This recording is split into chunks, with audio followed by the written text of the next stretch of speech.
significant role in ceremonies and as a tribal member in general. Their superior knowledge and spirituality granted them special healing powers, and they are believed to shapeshift into their spirit animal as well.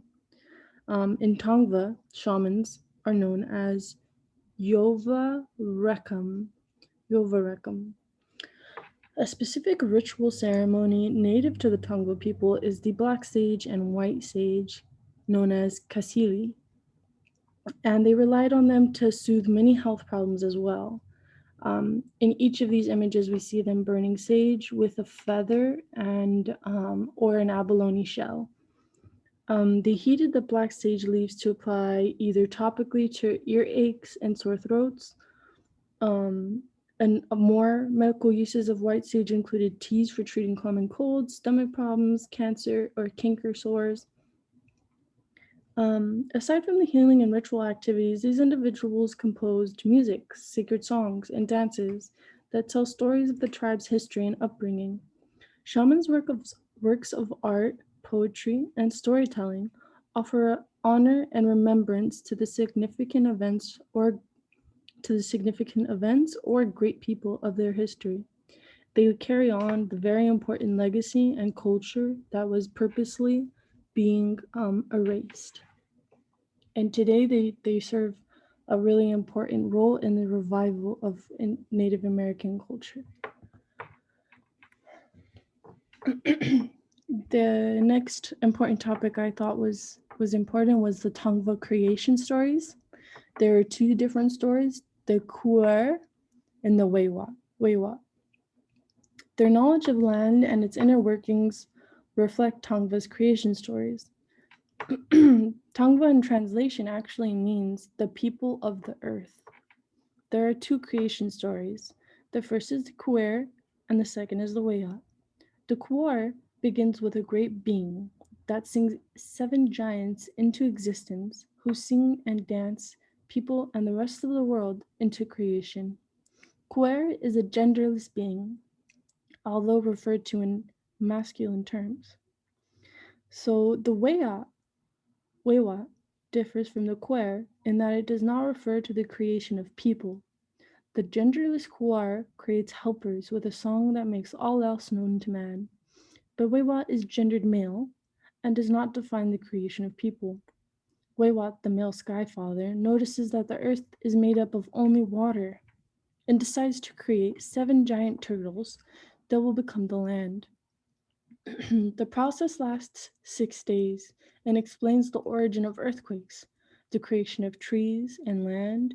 However, it yet avoids explaining how man actually came to be.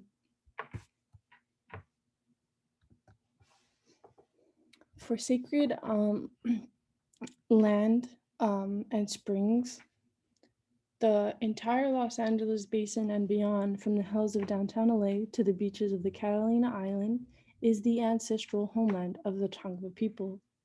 Within this region, there are many sacred lands and waters.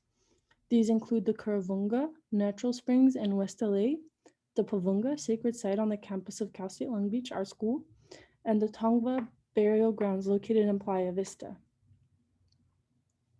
These sacred lands did not obtain autonomy or visibility until the 90s when the Gabrielino Tongva Springs Foundation decided to revive the area for sacred ceremonies. The springs flow nearly 22,000 gallons a day. With such a powerful movement, the Tongva people placed it at the center of their ceremonies, existing as one of the few remaining sacred sites. Pavunga is another ancestral sacred site that is believed by Native Americans to be the birthplace of Chinich, their Tongva prophet, and in the place of creation. Today, part of Pavunga is developed as part of Cal State Long Beach. And it's interesting to see that the signs say no, well, of course, no littering or drinking from the water, but it says no picking flowers. And so just like how we've seen our professor sort of not break these rules or laws, but be entitled to their sacred land and their sacred herbs and things like that. So even though we're told not to do these things, I don't think you should do it unless you're Native American and know what you're doing and know how to actually harvest and pay respects to the land that they're on. So the local Quiche Indian people labeled themselves by associated villages that they resided in. These consisted of Topanga, Cahuenga, Tuhunga, Cucamonga, etc. Despite the language not having any more active speakers, its influence on place names is still present today.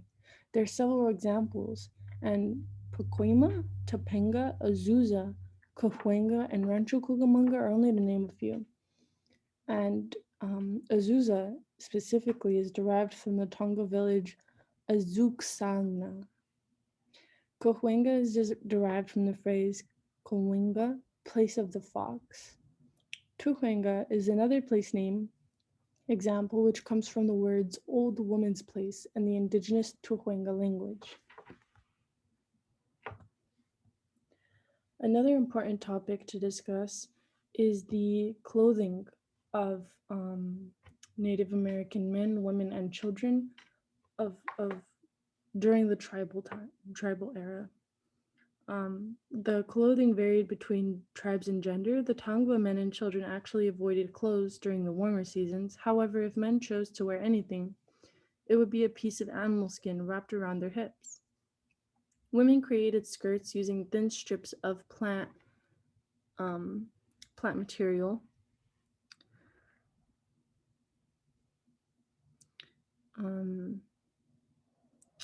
Materials consisted of bark, tall grass, or leather.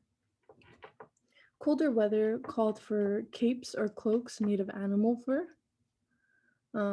Shoes weren't a necessary accessory until a later date. However, those in the mountains, or if they were to travel to the mountains, wore sandals made of yucca plants.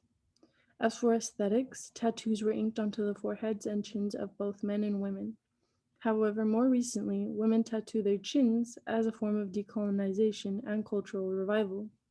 These tattoos were traditionally inscribed on women's skin by women's hands to commemorate various achievements and points in a woman's life, such as one's first menstrual period, the mastery of a new skill, and childbirth.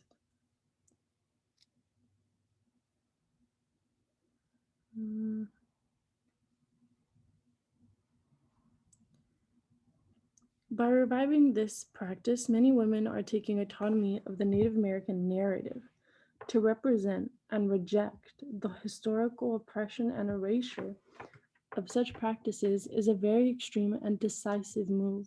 It's not quickly done and not easy to be noticed, even more. It's not something that's quickly done, and it's not easy to mark yourself in a way that enables you to being more noticed, causing individuals to target you more readily if they were racist bigots. However, the pride in practicing such traditions outweighs the constant fears and restrictions of the oppressor's strength. And in this image, we can barely see the woman's chin tattoos, but we had a huge topic of this in our lecture, and actually our professor got hers done and is she practices doing it for other people. I found an article about it, so she's really great at this, and I think she does a really great job and loves what she does with the women's facial tattoos and tribal tattoos in general. To continue, a part of being recognized as individual people who actually do exist through the face of tattooing, and despite misconceptions that Native Americans don't exist and that are extinct, the Gabrielino Tongva tribe is one of the state recognized tribes. Also, they're the most documented tribe in the state. However, they're still not federally recognized. During the later half of the 1800s, the U.S. Army forced the signage of the 18 treaties. The signage of the 18 treaties by California Native Americans. The signed document relinquished each tribe's rights to their traditional lands in exchange for reservations. However, This is where the trick lies, because unratified treaties didn't hold any power, which enabled the white man in power, um, which enabled them to dismiss these unsigned or unratified treaties. Treaties with Indians, like those with foreign governments, required ratification because the Senate, ratification by the Senate. So the Native Americans were now being viewed as a foreign government, and so they were forced to create treaties that should have been upheld, but by avoiding ratification, were simply dismissed and ignored. Ironically, the US interacted with Native Americans as if they were foreigners when it would benefit them. Still, seeing Native Americans as sovereign, supposedly, out of respect and honesty, seemed idiotic. Eventually, at the 20th century, the treaties acquired a second life when senators were forced to confront this action of their gold rush era predecessors. In the year 94, the Tongva community was recognized as the Aboriginal tribe of Los Angeles Basin, recognizing the Indian inhabitants of LA, of the LA Basin, and the continued existence of the Indian community. So, despite being ignored for so long, they did get some recognition, but we must acknowledge that it's still not enough. And there are many Native American individuals, which only a few I recognize in this presentation, who made tremendous impacts on their local communities and national level. In the past, fighting against intruders was the first tactic deployed by the natives when they realized they were blatantly being robbed. Toipurina, the young woman to the left, is a Gabrielino medicine woman who fought against the Spanish missionaries intent to colonize her homeland by leading a tragically unsuccessful rebellion in 1785. In addition, Nicolas Jose, I couldn't find an image of, enacted two revolts against Spanish colonizers again in 1785 in collaboration with Toipurina, and once more in 1779. In more recent years, there are chairmen and tribal leaders of the Gabrielino Tongva Nation who aim to increase representation and recognition as still existing people. Chief Red Blood Anthony Morales, to the right of the presentation, in 2008 received the Heritage Award from the Aquarium of the Pacific in Long Beach, California.